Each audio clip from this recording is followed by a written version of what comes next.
નગર પાસે રોડ પર ભરાયા છે વરસાદી પાણી। વરસાદ બંધ થયાને કલાક થયો હોવા છતાં પણ રોડ પર પાણી ભરાયેલા છે।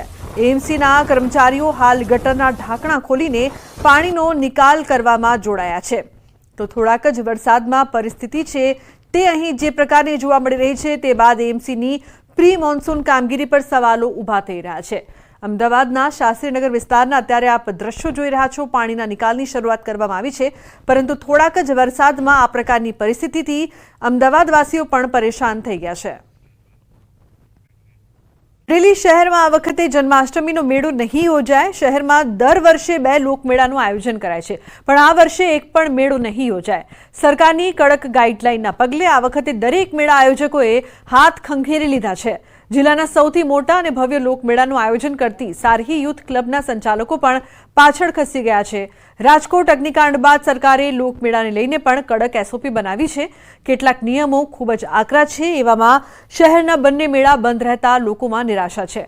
જો કે જિલ્લામાં સાવરકુંડલા, રાજુલા, જાફરાબાદ, બગસરામાં લોકમેળો યોજાશે, જેની તડામાર તૈયારીઓ ચાલી રહી છે।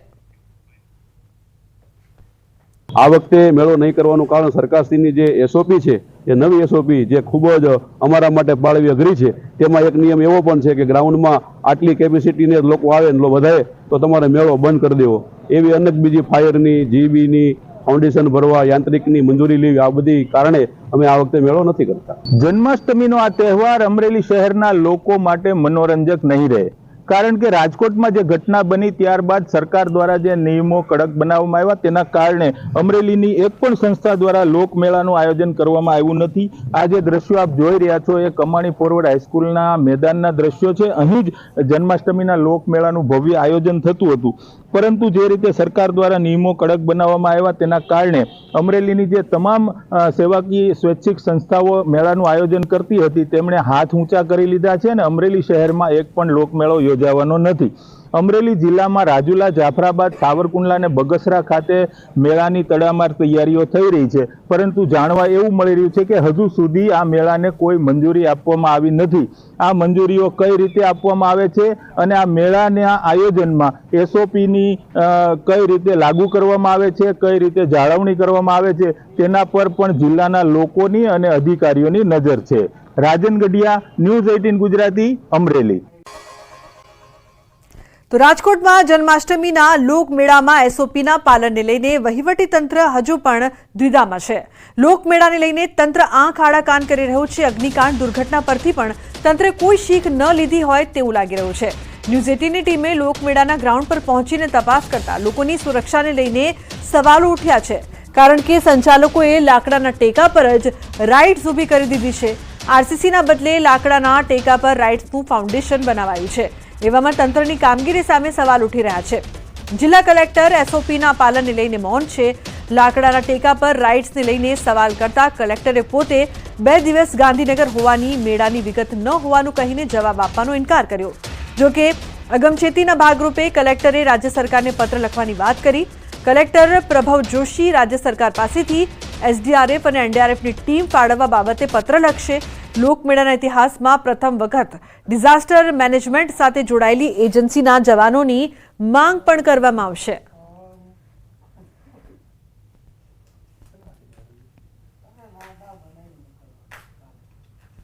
સૌરાષ્ટ્રના સૌથી મોટા લોકમેળાને શરૂ થવાને આડે હવે બસ ગણતરીના જ કલાકો બાકી બચ્યા છે ને ત્યારે રાજકોટ જિલ્લા કલેક્ટર પ્રભવ જોશીએ મૌન સેવી લીધું હોવાનું છે તે સામે આવ્યું છે।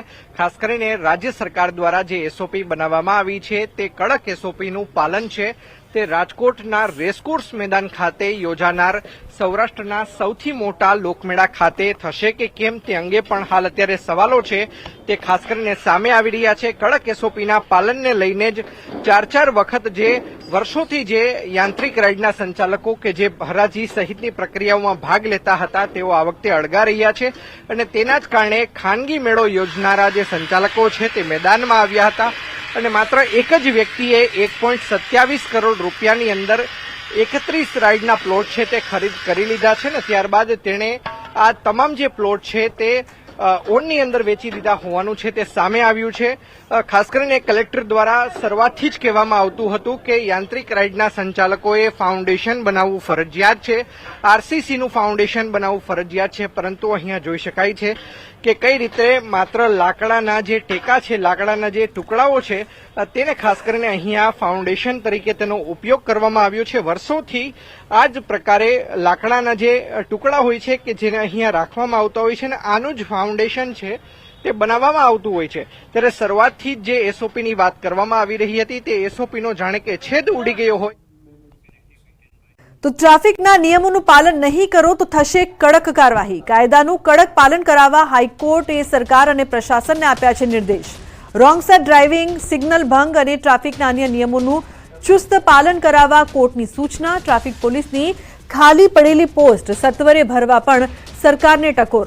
લોકો પોતાની મજા માટે કાયદાનો ભંગ કરે એ વ્યાજબી નહીં હોવાનું કોર્ટનું અવલોકન રહ્યું. શહેરી વિકાસ યોગ્ય પ્લાનિંગ સાથે થાય તે માટે યોગ્ય કાર્યવાહી જરૂરી છે. કોર્ટ મિત્રે પણ પોતાના સૂચનો કોર્ટમાં રજૂ કર્યા. હાઈકોર્ટ દ્વારા ટ્રાફિક પોલીસને ઈ ચલણ શરૂ કરવા નિર્દેશ. અમને હજુ પણ હેલ્મેટ મુદ્દે કોઈ જાગૃતતા જોવા નથી મળી રહી. દિલ્હી અને દહેરાદૂનમાં કોઈ પણ વ્યક્તિ હેલ્મેટ વિના જોવા નથી મળતું. તો ફોનલાઈન પર સંવાદદાતા મૌલિક જોડાયા છે વધુ માહિતી આપવા માટે. મૌલિક, જે પ્રકારથી કોર્ટ દ્વારા જે વાત કરવામાં આવી છે, શું અપડેટ્સ આ મામલે? લુબના ટ્રાફિક સમસ્યા અંગે જે હાઈકોર્ટમાં આજે સુનાવણી હાથ ધરવામાં આવી હતી તેમાં ટ્રાફિક જે છે તેના દ્વારા જે પ્રકારની કામગીરી થઈ ગઈ છે તેનાથી હાઈકોર્ટ જે છે તે સંતોષ નથી માનતી, પરંતુ ક્યાંક ને ક્યાંક હવે પછી આગામી જેના જે નિર્દેશ કરવામાં આવ્યા છે તે બાદ ટ્રાફિક નિયમોનું કડકપણે પાલન થાય તે પ્રકારની કાર્યવાહી કરવાની રહેશે તેવા નિર્દેશ જે છે તે હાઈકોર્ટ દ્વારા કરવામાં આવ્યા હતા. મહત્વનું છે કે રોંગ સાઇડ ડ્રાઇવિંગ કરવું અને અન્ય જે સિગ્નલ ભંગના અત્યારે હાલ ગુના બની રહ્યા છે તેના માટે કોર્ટે કડક પાલન કરવા માટે સૂચના આપી છે. સાથે સાથે ટ્રાફિકમાં પોલીસ તરીકે ભરતી કરવા માટેની જે ટકોર જે છે તે પણ સત્વરે કરવા માટે અત્યારે હાલ ટકોર કરી હતી સરકારને. બીજી બાજુ શહેરી વિભાગને અને ટાઉન પ્લાનિંગ જે છે તે પણ યોગ્ય રીતે થાય, જેના કારણે ભવિષ્યમાં કોઈ પણ પ્રકારની ટ્રાફિક સમસ્યા ન સર્જાય તે બાબતે પણ જરૂરી સૂચન જે છે તે કોર્ટ તરફથી કરવામાં આવ્યા હતા. કોર્ટ મિત્રે પોતાના અલગ અલગ મુદ્દાઓ જે છે તે કોર્ટ સમક્ષ રજૂ કર્યા હતા, જેમાં ક્યાંક ને ક્યાંક અત્યાર સુધી હાલ જે પ્રવર્તમાન કાયદાઓ જે છે તેનું ચુસ્તપણે પાલન નહોતું થતું તે બાબતની પણ. જી બિલકુલ, આભાર આ સમગ્ર માહિતી બદલ.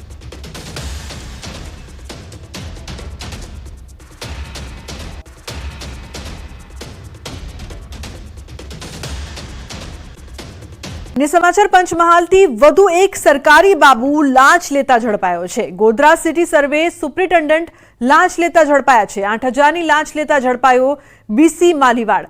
મહીસાગર એસીબીએ બીસી માલીવાડને રંગે હાથ ઝડપ્યો છે. અરજદાર પાસે નોંધ કરવા માટે માંગી હતી લાંચ. તાજેતરમાં જ સિટી સર્વે કચેરી આવી હતી ચર્ચામાં. અરજદારો પાસે નાણાં લઈને કામગીરી કરવામાં આવતી હોવાના પણ આક્ષેપો થયા હતા.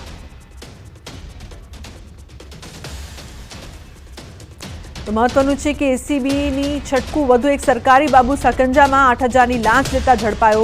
ગોધરા સિટી સર્વે સુપ્રિન્ટેન્ડન્ટ પકડાયો. અમદાવાદ એમસી દ્વારા 2 ક્લિનિક સીલ કરાયા છે. શહેરના દક્ષિણ ઝોનના લાંભા વોર્ડના અનઅધિકૃત રીતે તબીબી સારવાર આપતા ઇસમો સામે કાર્યવાહી કરાઈ. લાંભા વોર્ડમાં માનવ સેવા ક્લિનિકમાં ડોક્ટર કૌશલ પારેખ બીએમએસ તબીબ દ્વારા ચલાવવામાં આવે છે, પરંતુ સ્થળે ચકાસણી કરતા ડોક્ટર કૌશલ પારેખ હાજર ન હતા. તેમની જગ્યાએ કોઈ અનઅધિકૃત વ્યક્તિ દર્દીઓને સારવાર આપતો હોવાનું ધ્યાને આવ્યું, જેથી આરોગ્ય વિભાગે ક્લિનિકને સીલ કરી ક્લિનિક પરના વ્યક્તિએ આજે 9 વ્યક્તિને સારવાર આપી. બીજી તરફ લાંભા વોર્ડ વિસ્તારમાં વારસી ક્લિનિક ડોક્ટર એચએસ સૈયદનાને તબીબી સારવારની મંજૂરી હજુ સુધી નથી મળી, તેથી આ ક્લિનિક પણ સીલ કરાઈ.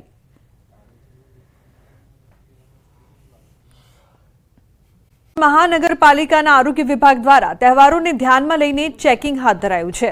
ફરસાણ અને મીઠાઈની દુકાન પર ચેકિંગ હાથ ધરવામાં આવ્યું. શહેરના એમજી રોડ જમાદાર શેરીમાં ફરસાણ અને મીઠાઈની દુકાનમાં તપાસ કરવામાં આવી અને વિવિધ ફૂડ સેમ્પલને પરીક્ષણ માટે મોકલવામાં આવ્યા. તહેવારોને ધ્યાનમાં રાખીને આરોગ્ય વિભાગ હરકતમાં આવ્યું અને ભેળસેળયુક્ત અને હલકી ગુણવત્તાવાળા ખોરાકનું વેચાણ કરતા વિક્રેતાઓ પર તવાઈ બોલાવવામાં આવી. સાબરકાંઠા જિલ્લામાં વરસાદ ખેંચાતા મગફળીના પાકમાં ઢોર અને ફૂગજન્ય રોગચાળો ફેલાયો છે. ખેડૂતોને ભારે નુકસાન થતા ચિંતિત બન્યા છે. એક તરફ વરસાદ ઓછો છે તો બીજી તરફ ભૂંડ અને ઈયળના ત્રાસ પછી મગફળીના પાકમાં ફૂગજન્ય રોગચાળો વકર્યો છે, જેના કારણે પાકને મોટા પાયે નુકસાન થયું છે. સફેદ ફૂગ અને કાળી એમ બે પ્રકારની ફૂગ મૂળમાં લાગતા જે ઉત્પાદન મળવું જોઈએ તે મળતું નથી અને છોડના મૂળ કોહવાઈ જાય છે. છોડમાં સુકારો આવી જતા ખેતરો પણ સાફ થઈ ગયા છે. જીવાત એટલી બધી પડી શકે કે ન પૂછે વાતી, કોઈનો પાર જ નથી. અને ખર્ચો એક વીઘા તો દવાનો ખર્ચો 1500-1600 રૂપિયા, 2000 રૂપિયા જેવી દવા એવો ખર્ચો લાગે છે. બિયારણ 3000 રૂપિયા ગોરાન કટ્ટું છે. અત્યારે દવા બી મોંઘી પડે છે, એટલે પાણીની જરૂર છે. તો રાતનો લાઇટ છે એટલે રાતના ભૂંડ વિતારે પાણી ના મળે એટલે આ સમસ્યાઓ છે. તો દિવસની લાઇટ આપવા મહેરબાની સરકારશ્રી. તો મગફળીના 1 વીઘા પાછળ 25,000થી વધુ ખર્ચ થાય છે. આ સિઝનમાં ફૂગજન્ય રોગ ઉપરાંત કાતરા અને હવે ડોર જેવી જીવાત પડતા પાકને નષ્ટ કરી રહી છે. મોંઘીદાટ દવાઓનો છંટકાવ કરવા છતાં પણ આ ડોરનો ઉપદ્રવ બંધ થતો નથી. બીજી તરફ વરસાદ ન પડતા દવાઓ જમીનમાં ઉતરતી નથી અને ડોરનો નાશ થતો નથી, જેના કારણે ખેડૂતો હાલ તો સરકારની કોઈ સહાય મળે તેની આશા રાખી રહ્યા છે.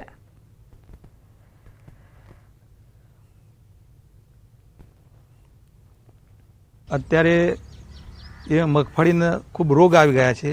વરસાદ નથી. પાણી જો મગફળીને આપવું હોય તો એના માટે લાઇટ નથી સાહેબ. તો આ બધા ખર્ચાઓ કઈ રીતે વારવા? ફૂગ લાગી, ડોર લાગ્યા, ઉધઈ લાગી. દવાઓ તો અમે ગણીએ કરી, બરાબર, પણ અત્યારે એટલા બધા દોડાયા છે તે એક જ દિવસની અંદર આખું ખેતર સાફ થઈ જાય. કારણ કે ટાપો પડી જાય, અમુક જગ્યાએ ટાપો પડી જાય છે, બરાબર. એટલે ડોર આવે ને એટલે ખેડૂત પાયમાલ જ થવાનું છે. કારણ કે ડોરની કોઈ એવી એટલી બધી દવા નથી, અને ડોરની દવા નાખે તો અત્યારે વરસાદ નહીં. વરસાદ હોય તો અંદર દવા જાય ને જમીનની અંદર. તો આ વર્ષ જાણે કે ખેડૂતો માટે ભારે હોય તેમ લાગી રહ્યું છે, કારણ કે એક તો વરસાદની ઘટ અને પાકમાં વિવિધ ઈયળોનો ઉપદ્રવ અને ફૂગજન્ય રોગને લઈને ખેડૂતોના હાથમાં આવેલ કોળિયો છીનવાયો છે. ત્યારે ધરતીપુત્રો સરકાર પાસે સહાયની આશા રાખી રહ્યા છે. ચોમાસું વાવેતર અલગ અલગ પ્રકારનું કરવામાં આવતું હતું. મગફળી હોય, કપાસ હોય કે અન્ય પાક હોય. પરંતુ અત્યારે હાલ જે મગફળીની વાત કરીએ તો મગફળીના પાકમાં દિવસે ને દિવસે અલગ પ્રકારના રોગચાળો વખરતો હોય છે. અત્યારે હાલ જોવા જઈએ તો જે ડોર નામની જીવાત જે મગફળીના મૂળિયા કાપી નાખતી હોય છે, તે ઉપરાંત અલગ અલગ પ્રકારની ફૂગ પણ લાગતી હોય છે. કાળી ફૂગ, સફેદ ફૂગ એ પ્રકારની ફૂગ પણ લાગતી હોય છે, જેના કારણે જે ખેડૂતોનો પાક છે, મહામૂલ્ય પાક, હાથમાં આવેલો કોળિયો પણ છીનવાઈ જાય તેવી પરિસ્થિતિ હાલ તો ઊભી થઈ છે. દ્રશ્યોમાં જે રીતે દેખી શકાય છે તે રીતે જે મગફળીનો પાક છે તે તમામ ખાસ કરીને નષ્ટ થઈ ગયો છે, જેના કારણે ખેડૂતોને જે ખર્ચો કરે છે ખર્ચા ઉપર, પરંતુ એનાથી પણ લાખો રૂપિયાનું નુકસાન થઈ શકે તેમ છે. એટલે હાલ તો ખેડૂત સરકાર પાસે કોઈ સહાયની માંગ કરી રહ્યા છે. જલ્દીમાં સરકાર કોઈ સહાય આપે અને જે વળતર મળે તો પણ તેમને જે હાથમાં આવેલો કોળિયો છીનવાય નહીં અને થોડી મદદ થઈ શકે તેવી પણ માંગ છે. તો સાથે જે રાતની લાઇટ છે એ પણ લાઇટ દિવસે કરવામાં આવે તો ખેડૂતોને ચોક્કસપણે ફાયદો થઈ શકે તેમ છે. અમદાવાદ શહેરમાં વરસાદ વચ્ચે બસ અટવાઈ છે. વિજયનગર ક્રોસિંગ પાસે બનાવેલા ઢાળ પર બસ અટકી. ઇલેક્ટ્રિક બસ ઢાળ ન ચડી શકી. ઇલેક્ટ્રિક બસને કરવામાં આવી ટોઈંગ. ક્રોસિંગ પાસે બનાવેલા ઢાળને લઈને અનેક વાહન ચાલકો થઈ રહ્યા છે હેરાન પરેશાન.